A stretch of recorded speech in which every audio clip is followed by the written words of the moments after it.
Magandang araw mga kaibigan.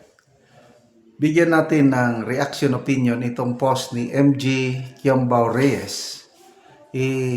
Sinare niya, pinost niya dito ang medyo mahaba-habang pahayag ni retired Supreme Court Justice Noel Jimenez Tiham tungkol sa mga paninira laban kay BP Sara. Ito, the recent so-called Madriaga Affidavit is the imagined orchestrated equivalent of the damning inculpatory Saldico revelations. A political smear against BP Sara by installment. I wonder what political narrative will come next, leading to another impeachment complaint next year. The political opponents of BP Inday Sara Duterte really fear her, not because she is a monster, but somebody who will destroy them if she becomes president. I didn't realize that BP Sara was that formidable and daunting. Even corrupt politicians are afraid of her.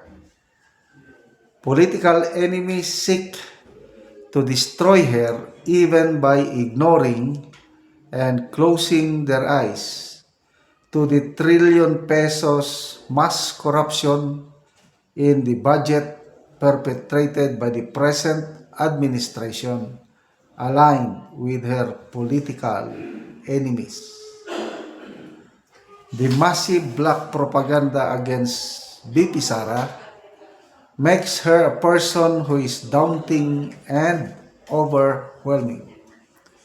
She is really a person to be reckoned with, a great asset for a national leader. BP Duterte really has guts and courage to face this kind of challenge.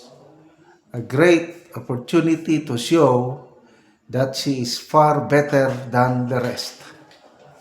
Just like great heroes and saints who first have to undergo pain and suffering before achieving fulfillment. She might ultimately emerge as the courageous Saint Joan of Arc, destined to save the Philippines. Ganda naman ito. God always finds a way to correct imperfections and punish wrongdoings. God will never abandon our country and lead us astray. May God bless our country on the road to righteousness and salvation from corruption and bad governance. Yan, Supreme Court Justice Tiham. Salamat po, Justice Tiham, sa inyong nakakabagdamdamin ng mensahe kay BP Sara. It's a show of support to our beloved Vice President. Agree ako dahil ito, pagsubok lang ito kay BP Sara. Yung kaibigan ko kanina, si Chris Torres, nag-message siya. Sabi niya, General, ang daming mga papeles, mga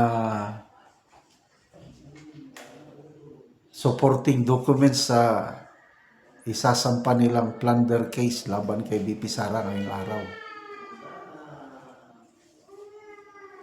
Kawawa naman siya. Sa isip ko lang na, yes, sa ngayon parang kawawa si BP Sara. Kaya lang, meron akong hinahawakang versikulo sa Biblia. Romans 8:28. For all things work together for good to those who love God, to those who are called according to His purpose. Naisip ko kasi, bakit Bakit hindi pa nagtumakbong presidente si VP Sara noong 2022 na pwede naman sana dahil siya talaga ang leading candidate sa lahat ng surveys. Bongbong Marcos malayo, sumusunod lang kay VP Sara. Kayang-kaya niyang talunin si Bongbong Marcos kung tumakbo lang sana. Kasi nakaupo si Tatay Digong eh. Nasa kanila ang machinery. Bakit ano? Bakit inalaw ng Panginoon na nag-slide down si VP Sara, naging Vice President at Presidente si Bongbong Marcos?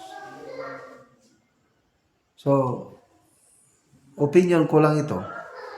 Inalaw niya para ito lang, matestingan si VP Sara. Trial sa kanya ito. At he is facing the challenges in her political career with flying colors. Makikita, hindi siya natataranta eh. Ito, I don't know kung nasa Netherlands pa rin siya ngayon. Basta alam ko, a few days ago, may nakikita akong post. Doon, lumalabas siya sa detention facility. Binibisita niya ang kanyang ama. Napakahirap yun. Yung tatay mo, nakulong sa napakalayo, bibisitahin mo. Kaya lang, ayan, ito nung bago pa nakulong si Tatay Digong, sabi ni VP Sara na nagpapasalamat siya at nakulong si Tatay Digong dahil naging mas maayos yung relasyon nilang mag-ama ngayon. Kasi nung una, hindi sila masyadong, they are not in good terms nung una. Kaya nga, siguro, gustong suwayin ni VP Sara si Tatay Digong, kaya ayaw niyang kumandidato na presidente. Gustong-gusto ni Tatay Digong na siya ang papalit sa kanya. Ayaw ni VP Sara. O ngayon nga, nangyari. Yung tao na sinuportahan ni VP Sara para maging presidente, yun pa ang tao na nagpakulong sa kanyang tatay. Di ba ang hirap nun? So ngayon, kaliwat kanan, ang mga paninira, walang tigil. Grabe yung Ramil Madriaga na yan. Kaya lang, lumalabas din yung kautsu-utsuhan ng kabilang kampo. Ang grabing, gagawa naman lang sila ng kwento, hindi pa nila pinag-isipan. So, salamat po, Justice Noel Tiham, sa suporta nyo sa ating minamahal na VP Sara. Salamat mga kaibigan sa inyong pagsubaybay sa ating channel. Nakakatulong kayo ng malaki sa Tribong Talanding ng Bukidnon dahil, ang sweldo natin sa channel na ito is pantulong sa tribo. Namimigay tayo ng libreng yero at pako para makapagpatayo sila ng mas maayos na tirahan. Panoorin nyo ang video na ito. Nani ang natagaan o gyero nga mag-atop na siya karon.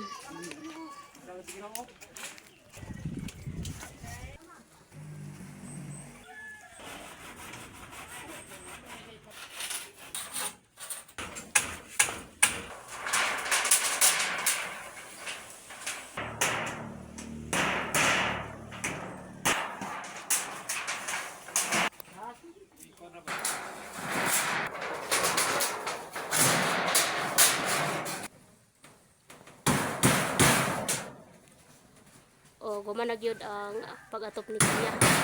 So makita gyud nimo nga nahuman na sa iyang balay.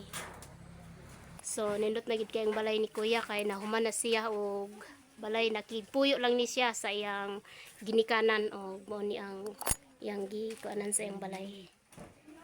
So karon Kuya, human naman gyud ni imong balay. So unsa imong masulti nga nakahuman na gyud ka sa inyong balay? O pila na ka tuig ang imong pakigpuyo sa imong ginikanan kay nakipagpuyo man lang ka? Ako, daw ang pasalamat din ani ko kay ako di ko makatukod ani kung kuan kay ako gapunan ako sa ako ugangan o kuan to gimana. So 5 na ka tuig Kuya. So na kay anak Kuya? Wala pa. Wala pa mo'y anak. Ako ako pasalamat ko sa Ginoo kay ako salamat kay sa Ginoo og makakita sa video dayon. Tungod sa among kalisod, di kini makagbay kung dili tungod aning uyod. Nabag yun. Kay Nagpasalamat yun mo nga natagaan mo giyero. napasalamat yun sa hero kay kung dili tungod sila, di kini makagbalay gid ay kay ang paling kamot ko tubro gid sa kaog gid sa para sa pamilya. Oo, so maayo na kayo na ang inyong kuan. Nakaatop na gyud mo. Sige. Salamat. Sige kuya, salamat pod.